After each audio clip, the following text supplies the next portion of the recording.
ये परसेंटेज का पार्ट 4 है। इसके अंदर हम 5 क्वेश्चन सोल्व करेंगे। यहाँ से क्वेश्चन नंबर 22 तक हमने कर ली थी। आज मैं 23 से शुरू करता हूँ। क्वेश्चन नंबर 23 क्या कहता है कि a line of length 1.5 metre was measured as 1.55 metres by mistake, what will be the value of error percentage. कहता है कि एक लाइन है जिसकी एक्चुअल लेंथ जो है ना वो 1.5 है और उसको हमने गलती से मेज़र कर दिया है 1.55। ये 5 है, इसका मतलब है कि 0 है।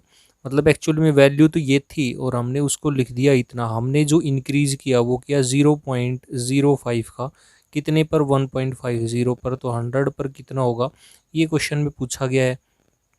तो इसको हम सोल्व कर लेते हैं। ये अगर मैं 2 पॉइंट यहाँ से हटा दूँ तो ये 2 0 यहाँ से कट जाएगी, तो ये होगा 5/150 और ऊपर 2 0 और लग जाएगी। ये 0 से 0 कैंसिल और ये आ गया मेरे पास 10/3। 10/3 का मतलब है 3 सही 1/3%। तो ये हमारा आंसर होगा। अब मैं नेक्स्ट क्वेश्चन की तरफ चलता हूँ। Question number 24। क्वेश्चन नंबर 24 हमारा क्या है? क्वेश्चन नंबर 24 कहता है कि businessman imported laptop worth rupees 2,10,000। क्या कहता है कि मैं हिंदी में समझा देता हूँ कि कोई बिजनेसमैन है, वो एक लैपटॉप को 2,10,000 में लेके आता है कहीं से, 1,00,000 का मोबाइल फ़ोन लेके आता है और 1,50,000 का टेलीविज़न सेट लेके आता है। अब जब वो इन चीज़ों को लेके आया तो लैपटॉप पर 10% का और लैपटॉप पर 10% का, फ़ोन पर 8% का, टीवी पर 5% की उसको ड्यूटी देनी पड़ी जब उसने इंपोर्ट किया। तो हमें ये बताना है कि उसे उपयुक्त विवरण अनुसार सभी वस्तुओं के लिए कितनी रुपए का भुगतान करना होगा, ये हमें गिवन है। तो इस क्वेश्चन को हम 2 तरीके से कर सकते हैं। पहला तो ये है कि मैं क्या करूं, 2,10,000 2,10,000 का मैं क्या करता हूँ, पहले निकाल लेता हूँ। इस पे 10% की ड्यूटी है तो ये 10% मैंने निकाल लिया। फिर मैं क्या करता हूँ, 1,00,000 का मैं क्या करता हूँ कि जो क्वेश्चन में गिवन है हमारे पास में 8% निकाल लेता हूँ। और फिर मैं क्या करता हूँ कि जो 1,50,000 था हमारा, इस 1,50,000 का मैं 5% निकाल लेता हूँ। तीनों को ऐड कर दूंगा, आंसर मेरे पास में आ जाएगा। जब मैंने तीनों को ऐड किया तो ये हुआ क्या, 2 0 से 2 0 कट गई, ये हो गया 21,000 रुपये। ये 2 0 से 2 0 कट गई, ये हो गया 8,000। तो इसका मतलब है 21 + 8 हो गया मेरे पास में 29। यहाँ से जब मैंने इसको कैंसिल किया तो 15 पपी 76 7,500। इसका मतलब है कि ये हो गया मेरे पास में 7,500, ये हो गया 36,500। इसका मतलब है ऑप्शन ए सही है। अच्छा, ये तो एक तरीका था। अब दूसरा तरीका मैं सोल्व करता हूँ यहाँ। दूसरा तरीका क्या है मेरे भाई कि यहाँ पे मैं कॉस्ट प्राइस जो है ना उसका रेशियो ले लेता हूँ। तो सब के अंदर मैं देखूँ तो सब के अंदर 4 0 तो है ही है। तो मैं क्या करता हूँ, सब में से 4 0 मैं काट देता हूँ। तो जब मैंने इसमें से 4 0 काटी तो 21, इसमें से जब मैंने काटी 1,00,000 में से तो 10, और अगर मैं इसमें से 4 0 काट देता हूँ तो 15। ये कॉस्ट प्राइस का रेशियो है। इसके ऊपर जो है वो अच्छा, फिर तो हमें ओवरऑल ड्यूटी जो है ना वो प्रतिशत में आ जाएगी कि ओवरऑल आ जाएगा। अच्छा, ये एक तरीका नहीं है। हाँ, इसको हम ओवरऑल अगर प्रतिशत पूछता कि भाई ओवरऑल उसने कितने पैसे दिए तो हम निकाल लेते। ये भी निकाल सकते हैं कि ये थोड़ा सा बड़ा हो जाएगा, पहले ओवरऑल प्रतिशत निकालो, फिर जो प्रतिशत आया उससे हमें 2,10,000, 1,00,000 और 50,000, 1,50,000 इनको ऐड करके फिर जो आया ओवरऑल उसका उतना प्रतिशत हमें निकालना होता, तो ये बड़ा हो जाता। तो ये ऑप्शन ठीक है बेसिक से। अब मैं क्वेश्चन नंबर 25 की तरफ चलता हूँ। क्वेश्चन नंबर 25 हमारे पास में क्या कहता है? 25 जो कहता है ना वो ये कहता है कि एक मैन है, एक आदमी है, वो 7.5% उसका मनी जो है वो स्पेंड कर देता है। उसके बाद में 75% जो बचा उसका स्पेंड करने के बाद में 75% ऑफ द रिमेनिंग वो स्पेंड करने के बाद में जो उसके पास फाइनल जो रुपीज़ बचे वो 370 रुपये बचे। तो हमें ये बताना है कि पहले उसके पास कितने थे। तो इसको करने के 2 तरीके हैं। या तो हम 100 मान के करें, लेकिन जब 100 मान के करेंगे ना हम तो थोड़ा सा डिफ़िकल्ट होगा। मैं ये कहूँगा डिफ़िकल्ट कैसे होगा, पहले मान लेते हैं कि इसको मैं दोनों तरीके बताता हूँ कि 100% था। 100% में क्या किया उसने, 7.5% जो है वो उसने खर्च कर दिए। 7.5% अगर उसने खर्च करे तो इसका मतलब है कि कि उसके पास 92.5% रहा होगा। अब इतना रुपया रहा, अब उसने क्या करा कि एंड आफ्टर स्पेंडिंग 75%, इसका मतलब है कि 75% उसने अगर खर्च कर दिया तो 25% बचा।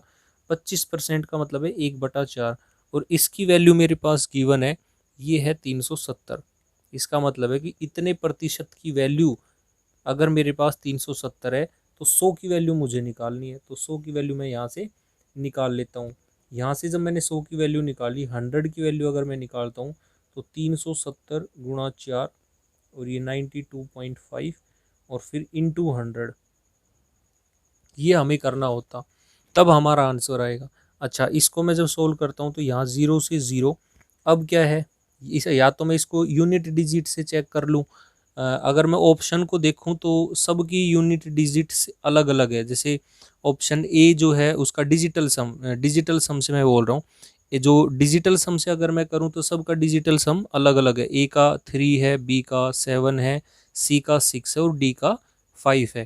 तो यहाँ से अगर मैं डिजिटल सम निकालता हूँ तो नीचे डिजिटल सम आता है 7, ऊपर अगर मैं देखता हूँ तो 7 और 3 10, 10 का मतलब 1, 1 गुणा 4 4, और ये जब 4/7 होता है तो इसको 4 और 4 से जब मैं मल्टीप्लाई कर लेता हूँ तो 4 चौक 16 और 16 का हो गया 7। इसका मतलब है कि वो ऑप्शन हमारे पास सही है जिसका डिजिटल सम 7 है। और ऐसा ही सिर्फ एक ऑप्शन है, बी ऑप्शन, जिसका डिजिटल सम 7 है। इसका मतलब कि बी ऑप्शन हमारा करेक्ट है, 1600 रुपये। अच्छा, ये तो था एक तरीका। दूसरा तरीका इसको करने का क्या है कि मुझे पता है कि 2.5% की वैल्यू जो होती है ना, 2.5% की वैल्यू होती है मेरे पास 1/40। इसका मतलब है कि अगर मैं इसको 3 से मल्टीप्लाई कर दूं तो ये 7.5% हो जाता है, तो इसको भी 3 से करना पड़ेगा, तो ये हो जाएगा 3/40। इसका मतलब है कि अगर उसके पास 40 रुपीज़ थे तो 3 उसने खर्च करने के बाद उसके पैसे पास बचे 37। अब उसने क्या किया, 75% उसने फिर खर्च कर दिया। तो 75% अगर मतलब उसके पास 4 अगर था तो 3 खर्च किया, बचा कितना, 1। इसका मतलब है कि 160 और ये मेरे पास 37, और इस 37 की वैल्यू मेरे पास दी हुई है 370 रुपये। तो इसको मैंने 10 से अगर मल्टीप्लाई करा है तो इसको भी 10 से मल्टीप्लाई करना पड़ेगा। तो हमारे पास आंसर जो निकल के आएगा वो आएगा 1600 रुपये। यहाँ भी ऑप्शन बी है, तो हम किसी भी तरीके से कर सकते हैं, मेरे हिसाब से ये ठीक है। चलिए अब मैं चलता हूँ क्वेश्चन नंबर 26 की तरफ। क्वेश्चन नंबर 26 हमारे पास क्या कहता है, क्वेश्चन नंबर 26 क्या कहता है हमारे पास, 26 हमारे पास ये कहता है कि 40% आर द पासिंग मार्क्स। एक स्टूडेंट जो 40% है वो किसी भी कक्षा के अंदर, किसी भी क्लास के अंदर पासिंग मार्क्स है कितने, अगर 40% आ जाते हैं तो वो पास हो जाता है। तो एक स्टूडेंट क्या करता है, उसके 250 मार्क्स आते हैं और वो फेल कर जाता है 38% से। इसका मतलब ये है कि 250 नंबर तो उसके आ गए, अगर उसके 38 नंबर और आ जाते, इसका मतलब ये है कि ये हो गया 288। इसका मतलब है कि अगर उसके 288 नंबर आ जाते तो वो पास हो जाता। लेकिन इसी 288 वैल्यू की जो पासिंग परसेंटेज दे रखी वो 40% है। इसका मतलब है कि 40% की वैल्यू जो है ना वो मेरे पास 288 है। और क्वेश्चन में क्या पूछा है, मैक्सिमम मार्क्स कितने, तो मैक्सिमम मार्क्स तो 100 होंगे। तो यहाँ से 10% की वैल्यू जो है 7 चौक 28 2, यहाँ पे 10% की वैल्यू जो निकल के आई वो आई 72। इसका मतलब है कि 100% की वैल्यू जो आएगी ना मेरे पास में वो 720 आएगी। तो ये जो 100% ही मैक्सिमम मार्क्स है, तो यही आंसर है हमारे पास, और ये ऑप्शन ए के अंदर गिवन है। तो इस हिसाब से हमारा ऑप्शन ए ठीक हुआ। अब मैं चलता हूँ क्वेश्चन नंबर 27 जो कि लास्ट क्वेश्चन है इस वीडियो का। क्वेश्चन नंबर 27 क्या कहता है, क्वेश्चन नंबर 27 में हमारे पास में क्या कहता है, ये कहता है कि रवि सूर्या से 12 साल छोटा है।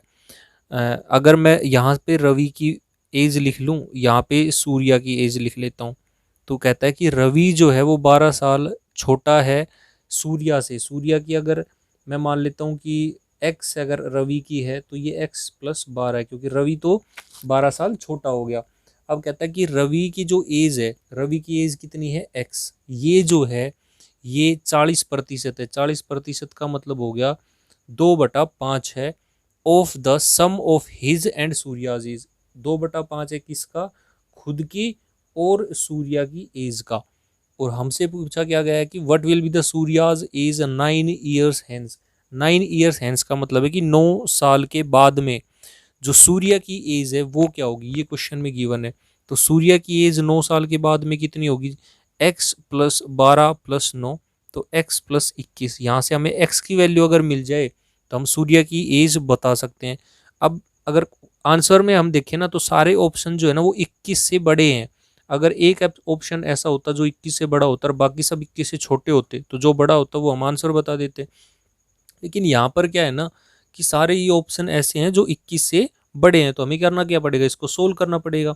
तो ये तो हो गया 2x प्लस 12, 2x प्लस 12, तो ये 4x और इधर 5x है, तो 5x और 4x इधर आएगा, तो x और 12 दूनी 24। तो x की वैल्यू जो निकल के आई वो निकल के आई मेरे पास में 24। तो यहाँ पे x की वैल्यू मैं रख देता हूँ 24 प्लस 21, जो कि हो जाती है मेरे पास में 45। इसका मतलब ये है कि 45 हमारा आप आंसर है, जो कि ऑप्शन डी गिवन है। आज की वीडियो में सिर्फ इतना ही। वीडियो पसंद आई हो तो लाइक शेयर और सब्सक्राइब जरूर कर दें। धन्यवाद।